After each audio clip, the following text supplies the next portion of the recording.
Hello guys! Good day! For today's video, nandito ako sa garden. Ayan, ito yung back garden namin dito. At a day in my life. Ayan, walang ginagawa si Mami Mars. Ayan, nandito ako ngayon sa bahay lang.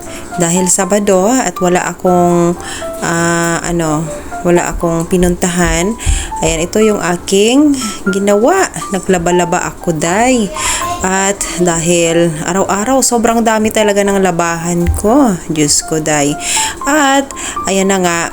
Ayan, sinasampay ko na siya kasi kanina, maaga ko ito siyang, pinalabhan sa aking, napakasipag na washing machine.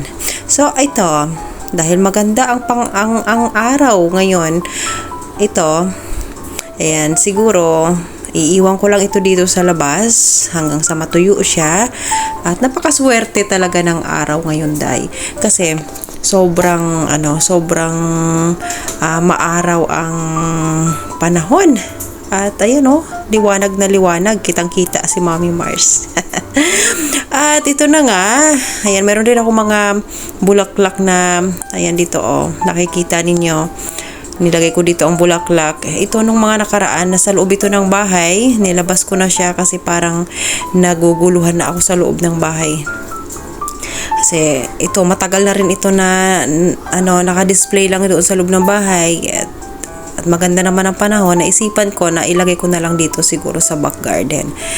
At ayan, nakikita ko naman siya pag ganito ang panahon na maganda at nagsasampay si Mami Mars nyo dito sa labas. Ayan, diba? So maganda tingnan. At meron din akong tinanim dyan na gulay. Hindi ko alam kung mabubuhay siya. Pero napansin ko medyo nawawala yung ibang dahon. Siguro may mga nakikita kasi akong snail na umiikot-ikot dyan sa dyan banda sa na yan. Itong square na to na yan ang tinaniman ko ng gulay. So nag-iisa lang siya pero napansin ko medyo nawala na yung mga dahon niya. Yung iba baka ayan tinira na. Pero okay lang. At ayan, tuloy ko pa rin yung aking pagsasampay dito. So alam nyo ba, dahil ang napakarami ng mga labahan na to araw-araw. Hindi talaga nagsasawa kay Mami Mars. Kaya tuwing sampay ko, tuwing laba ko, ayan, puno itong sampayan na to. Bali 2 linya to ang sampayan dito. Pero ay okay lang dahil ngayon maganda ang panahon. Ayan, sigurado makakatuyo ako ngayong araw na ito. At ayan, araw-araw talaga hindi tayo nahihibsan ng labahan. Kaya dahil Sabado at walang pasok ang mga estudyante, ito na naman tayo. Sa bahay-bahay lang. Ayan, maaga rin ako nagising kanina. Ganito ako pag nasa bahay lang ako kasi ayan, wala naman si Sweetie, nasa trabaho pa siya ngayon. At ito ang aking ginagawa kapag araw ng weekend. Ayan, daming labahan, daming tutupiin. So mayroon pa rin akong mga nakatambay sa taas na mga tupiin. So ito muna ang focus natin ngayon dito sa dito ang maglaba. Ayan, laba-laba pa more. At napakaganda rin kasi dito.